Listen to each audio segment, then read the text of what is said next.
A paz do Senhor, meu irmão, a paz do Senhor, minha irmã, sou a Bispa Eliane. Estou trazendo para você aqui hoje, mais uma vez, meio que ao vivo, né? Mas em áudio, o estudo, né, dos principais personagens bíblicos. E hoje nós vamos falar, ontem nós falamos sobre Caifás, estamos na letra C. Hoje nós vamos falar sobre Caleb. Vamos orar? Pai amado, Pai querido, em nome de Jesus, na Tua presença, te agradecemos por tudo, Senhor, por tudo. E apresentamos nossa vida, Senhor, pedindo perdão pelos nossos pecados, porque somos pecadores, porém arrependidos. Pecamos por pensamento, palavras, ações, pecamos por julgamento, pecamos, Senhor, de todas as formas que a Tua palavra ensina que é errado e algumas vezes ignoramos. E por isso pedimos perdão. A natureza humana pecaminosa, pedimos perdão. Nesse momento, peço o Teu Espírito, convido o Teu Espírito a estar conosco para mais uma aula, mais um estudo, mais uma leitura desse livro abençoado, aonde estamos estudando sobre alguns personagens da Tua Santa Palavra. Em nome de Jesus, amém. Caleb, nome hebraico que significa escravo. Caleb foi filho de Jefoné, o quenezeu, chefe de uma das famílias de Judá. Os quenezeus, descendentes de Kenaz, ou, ao que tudo indica, foram uma das tribos nômades do deserto do Sinai. Gênesis capítulo 36, versículo 15. Foi uma dessas tribos de edomitas que foi em uma dessas tribos edomitas que Moisés se casou. Juízes capítulo 1, versículo 16 e capítulo 4, versículo 11.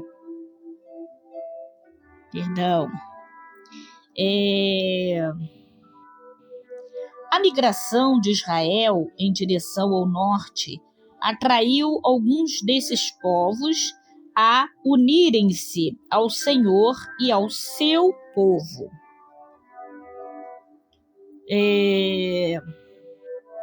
A família de Caleb foi anexada à tribo de Judá e Caleb conquistou rapidamente uma posição de liderança na tribo. Embora o chefe da tribo fosse Naasson, filho de Aminadab, Números capítulo 2, versículo 3, foi Caleb que representou a tribo como espia e, mais tarde, como um daqueles que dividiu a terra em áreas tribais. Josué capítulo 21, versículo 12.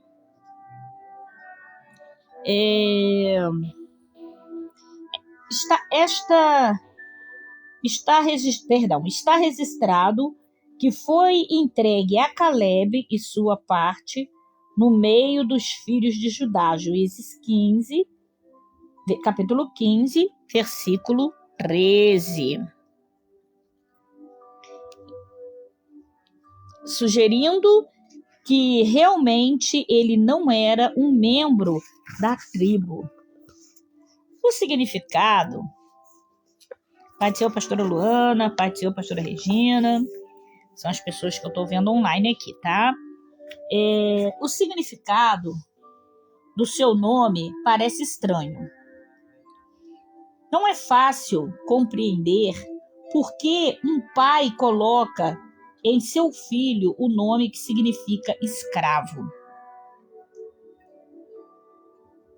No entanto, analisando o contexto histórico na época do nascimento de Caleb, entendemos esse significado.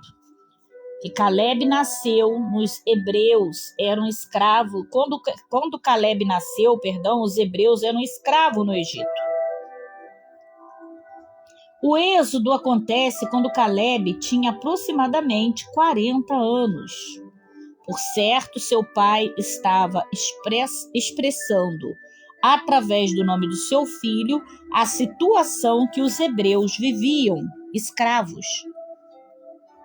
Dentro de uma lógica humana, a vida de Caleb estava confinada a ser um escravo.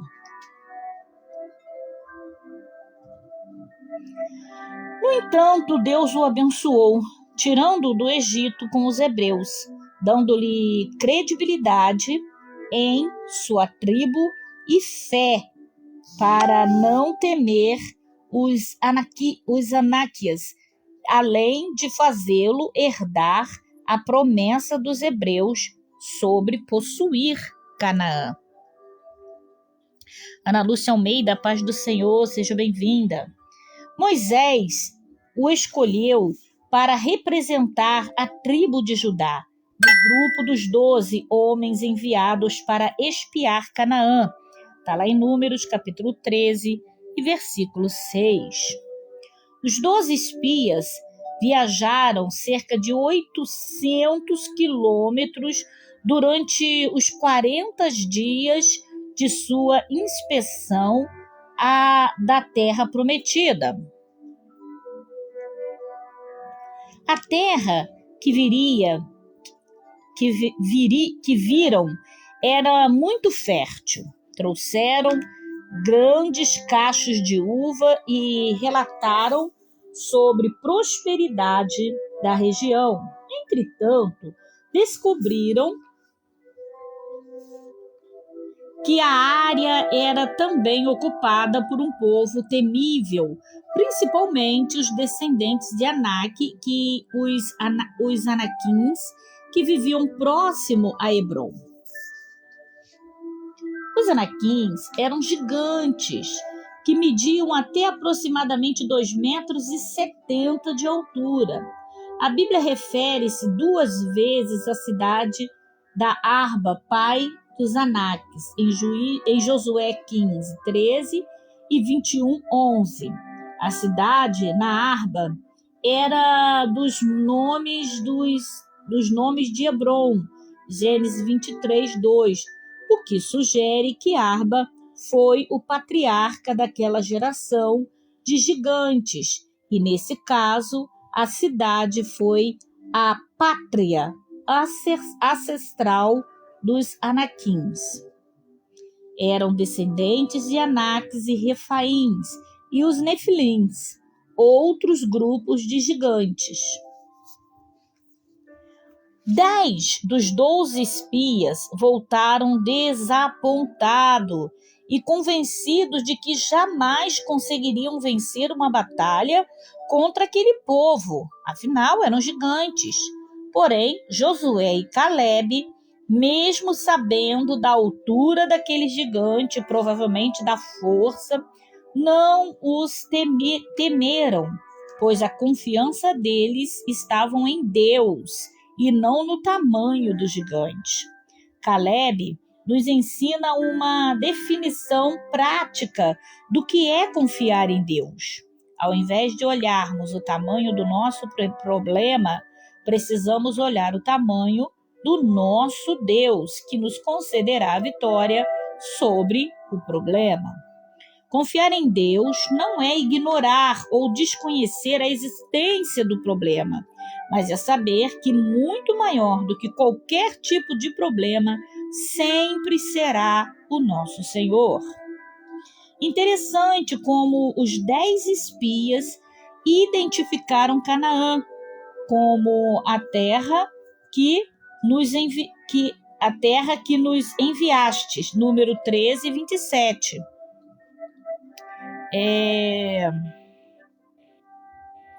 A terra pelo meio da qual passamos, versículo 32, mas não como a terra que o Senhor nosso Deus nos deu. A expressão mais desanimadora desses 10 espias é quando diz: éramos aos nossos próprios olhos como gafanhotos perante eles. Número 13, 33. Alguém desmotivado sempre verá seus problemas maiores do que são e sempre se julgará menor do que de fato é. Pai do Senhor, pastora Josiane. Os únicos que enxergavam eles como gafanhoto eram eles mesmos. A falta de visão em uma pessoa pode desmotivá-la pode desmotivar também toda uma equipe. A expressão aos nossos próprios olhos já definem que uma das grandes causas do fracasso daquela geração era que eles ouviam pessoas desmotivadoras, como, por exemplo, aqueles 10 espias. Moisés, em primeiro lugar, errou por enviar espias quando Deus não havia mandado que ele fizesse isso.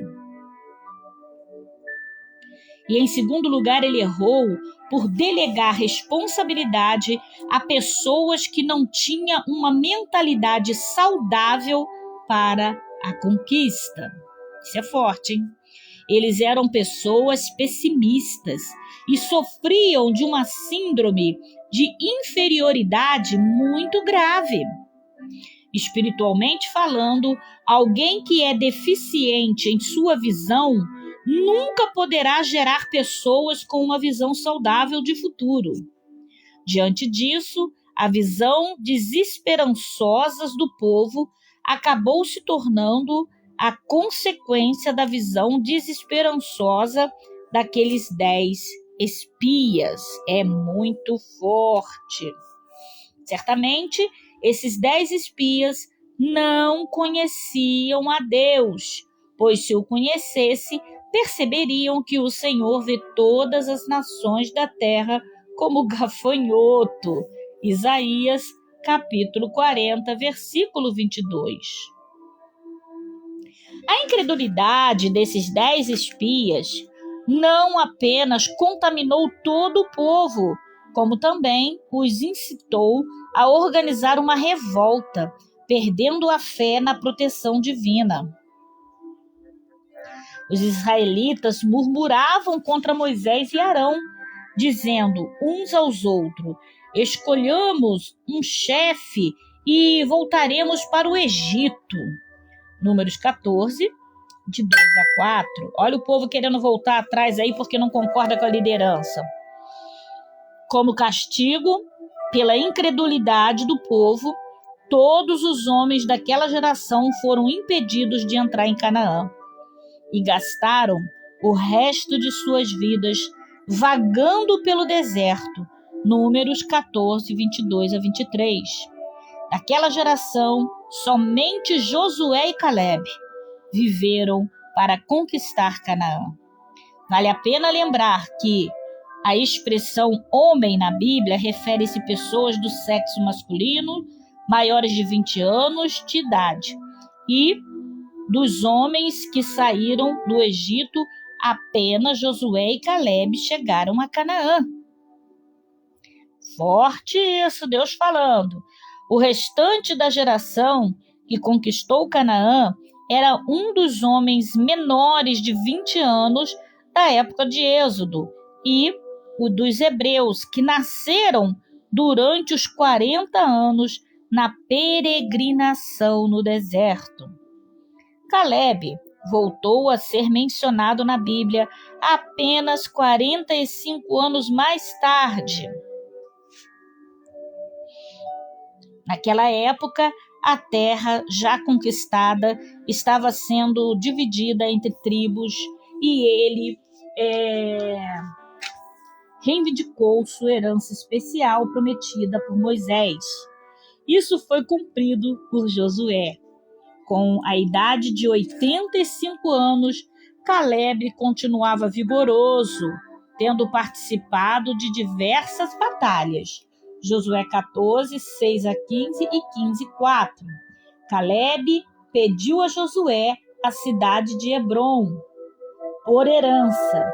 Esta mesma Hebrom era a cidade onde moravam os gigantes, que haviam amedrontado os 10 espias 45 anos atrás. E esta era a herança que Caleb estava reivindicando. Contudo, existiam algumas dificuldades para conquistar a cidade de Debir, Kiriat Sefer. Então Caleb ofereceu uma das suas filhas como esposa ao homem que a conquistasse. A cidade foi conquistada por Otniel, filho de Kenaz, irmão mais novo de Caleb, e assim Axa, filha de Caleb, tornou-se esposa de Otniel. Josué 15, 13 a 19. Nos anos seguintes, Otniel tornou-se o primeiro juiz de Israel. Juízes 3, 9. Nada mais ouvindo sobre Caleb, e nem sabemos como a sua vida terminou. Séculos mais tarde, nos dias de Saul e Davi, os descendentes de Caleb ainda formavam uma família distinta em Judá. 1 Samuel 25, 3 e 1 Samuel 30, 14. Gente, que história linda, né? Eu fico impressionada como Deus fala no nosso dia a dia, até dentro de uma leitura, de um estudo. É muito profundo o que Deus nos trouxe aqui no dia de hoje sobre Caleb. Maximiano Soares, seja bem-vindo, Deus te abençoe. Assim, minhas observações, minhas considerações finais dessa leitura. Será que nós temos sido, eu vou fazer igual a minha filha, né, quando está pregando. Será? Será que nós temos sido os 10 espias? Ou será que nós temos sido como Josué e Caleb? Qual será o nosso posicionamento? Como tem sido o teu posicionamento, o meu posicionamento, o nosso posicionamento? Eu tenho visto tenho vivenciado um tempo onde grande parte da igreja do Senhor tem se comportado como os 10 espias. Os 10 espias são aqueles que olham o tamanho do problema e ignoram o tamanho do nosso Deus. São aqueles que veem um gigante e não o Deus que nos prometeu a vitória sobre qualquer gigante, né? E nós temos nos comportado como esses 10 espias. Os 10 espias também, eles são aqueles que contaminam todo o restante do povo, porque o medo deles são aterrorizante. Aí talvez a gente fale, eles são mal? Não, só não tem fé e são medrosos. E como o medo é contagiante, ele acaba contagiando todo o povo, né? E com isso, como o medo e a covardia, ela entristece o coração de Deus, o que vai acontecer ali? Vai acontecer que esse povo não vai alcançar Canaã, a terra prometida. E quem sabe, meu irmão e minha irmã, você não tem alcançado a tua terra prometida, você não tem chegado à tua Canaã, porque você tem feito parte do grupo dos 10 espias. Quem sabe a tua Canaã ainda não chegou porque você está com medo. Quem sabe a tua Canaã ainda não chegou porque você está contaminado pelo tamanho do teu gigante. Quem sabe você ainda não entrou na tua nova Canaã, porque além de você ser um medroso, uma medrosa, além de você não conseguir ousar, além de você não conseguir ver que o teu Deus, o meu Deus, o nosso Deus é maior do que o teu problema, você ainda está levando mais pessoas contigo para o buraco. Porque normalmente é assim. As pessoas não sabem enfrentar os problemas delas sozinha, mas elas querem levar outras pessoas com ela para o buraco. Então vamos reagir o dia de hoje, vamos reagir com essa palavra. Tá bom, pastora? Vamos reagir com essa palavra e vamos sair do grupo dos 10 espias e entrar já e agora mesmo no grupo de quem? No grupo de Josué e Caleb. Precisamente do nosso Caleb que estudamos aqui hoje. Lá na frente, quando ele alcança a terra prometida, que foi só ele, Josué e Caleb, que entrou, né, dessa geração de 10 espias, dessas gerações de covardes, medrosos, e a Bíblia está sempre mencionando covardes e medrosos que recuam. E o que eles falaram? Criaram um motim, criaram um grupo, e vamos voltar para onde? Para o Egito. Gente, como tem gente querendo voltar para o Egito?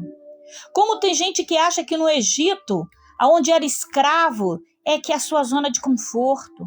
Sofriam, eram escravizados, não estão só porque passam por luta, acharam que as coisas de Deus iam cair do céu. Deus caminhou o tempo todo com esse povo no deserto, e Deus tem caminhado conosco o tempo todo. Temos passado momentos difíceis? Temos sim. Temos enfrentado batalhas? Temos sim. Mas quem disse que seria fácil, meu irmão? Quem disse que seria fácil, minha irmã? Muito melhor, com certeza, é o que nós estamos passando do que passávamos no Egito. Então, vamos sair desse grupo dos 10 espias, desse grupo, dessa rebelião que se montou, querendo voltar para ser escravo no Egito, e vamos caminhar rumo a Canaã. Vamos confiar no Deus que vence qualquer gigante. Talvez você esteja dizendo, bispo, mas esse problema é muito grande. E Deus me trouxe aqui com esse estudo de Caleb nessa tarde para dizer para você, para de olhar o tamanho do teu gigante e passe a olhar o tamanho do seu Deus, do Deus que vence gigante. Saia do grupo dos espias, dos 10 espias, e entra já e agora mesmo no grupo de Josué e Caleb. Deus abençoe a sua vida, e amanhã nós vamos estudar sobre quem? Deixa eu adiantar para você, sobre Daniel. E amanhã vai estar bom, hein? Daniel, vamos sair da letra C e vamos entrar na letra D. Daniel, já estudamos A, B e C, viu? Vamos para o D. Nome hebraico significa Deus é meu juiz. Daniel foi um célebre profeta judeu no período babilônico e persa. Até amanhã, Deus abençoe. Bora para Canaã, povo de Deus.